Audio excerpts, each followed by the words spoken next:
রাত ৩টার সময়তে এখানে মানুষ আসছে, ঠিক আছে, ইন্ডিয়া থেকে বাংলাদেশে কোচিং করছিল। তো বিজিবি ভাইতে আমাদের খবর পাঠাইলো যে এখানে দেখো, আমি গেছিলাম দেখতে, ৬টা পুরুষ 1টা মহিলা। বাড়ি টাড়ি জিজ্ঞাসা করলাম, বাড়ি কোথায়? বলছে কুড়িগ্রাম বর্ডারে বাড়ি।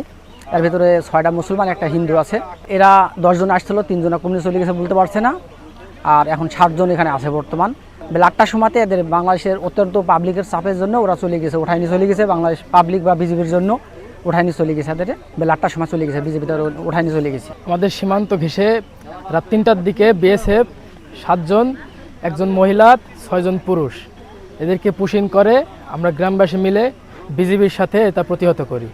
পরবর্তীতে তারা বিএসএফ ব্যাক নিতে বাধ্য হয়। 6 জন পুরুষ 1 জন মহিলা আইসি দেখলাম যে আমরা বিজেপিরা বললো যে দেখে আসা দিন, আমরা গেলাম গিয়ে তারপর ওদের শুধাইলাম, বললো যে বাড়ি আমাদের এক এক গ্রামের নাম করছে, বুঝলে।